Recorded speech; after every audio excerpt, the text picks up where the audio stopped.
Kuwait, they live like kings. The poorest person in Kuwait, they live like kings. And yet they're not paying. We make it possible for them to sell their oil. Why aren't they paying us 25% of what they're making? It's a joke.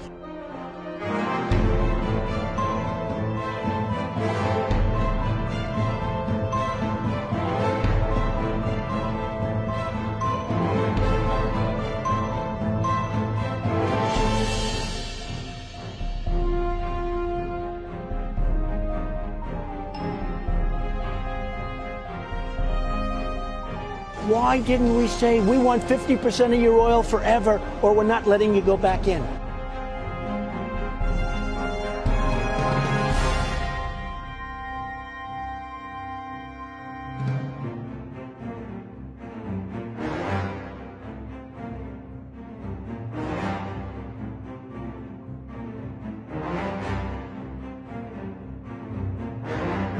Le Dey d'Alger prend même en otage 2 équipages de navires.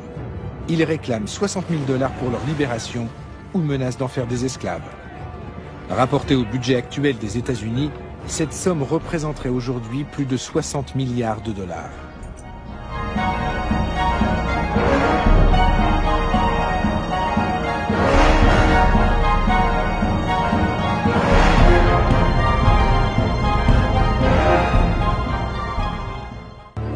Nous les avons achetés.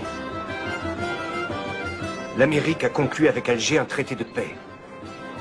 Un tribut de plusieurs millions de dollars qu'on leur verse, chaque année. Une somme de l'ordre de 20% des recettes de l'État.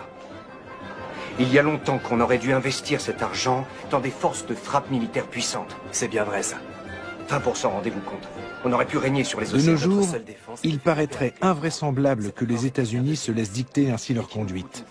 Mais même pour la jeune République, l'humiliation est cuisante.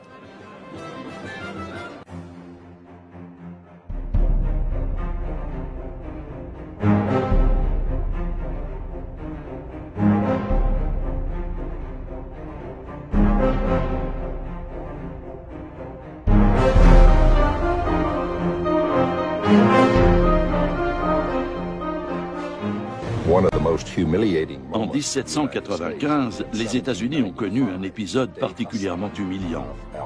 Le Dey Hassan, le régent d'Alger, a exigé que les Américains lui construisent un navire au lieu de lui verser un tribut en espèces sonnantes et trébuchantes.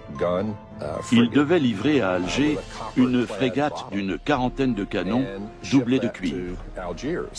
Le président George Washington a écrit qu'il en avait été extrêmement mortifié. Mais les États-Unis étaient faibles à cette époque, et le président a jugé que son pays n'avait pas d'autre choix que de s'exécuter. Il savait pourtant bien qu'avec ce navire de guerre, les Algériens captureraient de nouveaux vaisseaux marchands américains et européens. Les Américains sont piqués au vif par tant d'impertinence et décident de construire des navires encore plus rapides, conçus pour durer. En somme, meilleurs que ceux des corsaires. Les États-Unis veulent ainsi mettre fin aux conditions humiliantes du traité de paix et d'amitié qui les lie à Alger.